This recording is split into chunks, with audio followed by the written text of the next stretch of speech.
CM के सवाल मुझसे क्यों पूछ रहे हैं आप सीएम से खुद पूछिए ना, उन्होंने वहाँ विजिट क्यों नहीं। अभी वजाहतन बात की और जो आपने सवाल किया इसी पे मैंने अपने स्पीच में यहाँ पे बात की। एक पैटर्न आप देखिए, कभी लो स्टैंडर्ड सब स्टैंडर्ड पेस्टिसाइड बेच के, कभी बाहर की मंडियों में मुल्क से बाहर सेब सस्ती कीमतों पे इंपोर्ट करके, और कभी हमारे रास्ते बंद करके।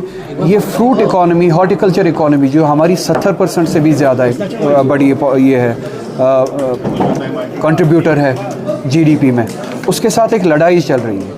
हॉर्टिकल्चर, एग्रीकल्चर, एलाइड सेक्टर 75% से भी ज़्यादा कंट्रीब्यूट करती है हमारी इकॉनमी। टूरिज़म से भी ज़्यादा इकॉनमी, 7 गुना ज़्यादा कंट्रीब्यूशन जो है वो हॉर्टिकल्चर का होता है। मगर आप देखिए एक पैटर्न है बाज़ाब्ता, हमारे हॉर्टिकल्चर के साथ लड़ाई लड़ी जा रही है।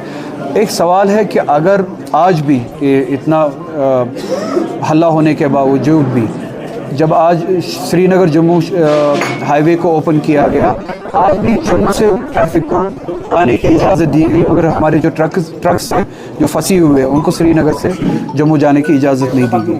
इसी तरह से पिछले साल या उससे 1 साल पहले हाईवे पर ट्रकों को रोका गया था, जानबूझ के रोका गया था, और जब तक हमारे प्रोडक्ट सड़ ना जाए, हमारे मेवा वगैरह सड़ ना जाए, तब तक ट्रक्स को रोका गया था।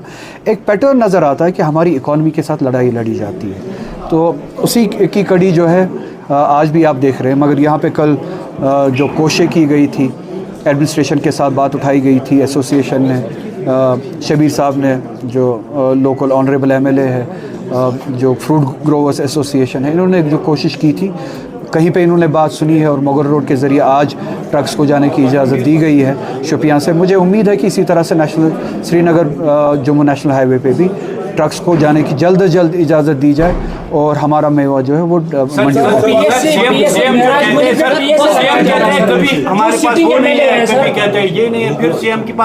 अब सीएम से ही वो पूछे, मुझे नहीं पता। पीएसए लगाया दिया जा रहा है एमएलए होके, तो कौन सेफ है? अगर एमएलए पे पीएसए लगाया दिया जा रहा है तो आम लोग कहाँ? मैंने यही बात कही कि कोई सेफ नहीं है। एमएलए हो, एमपी हो, आम कश्मीरी हो, जो भी जम्मू कश्मीर का बाशिंदा है और अपने हक के लिए बात करता है, वो सेफ नहीं है।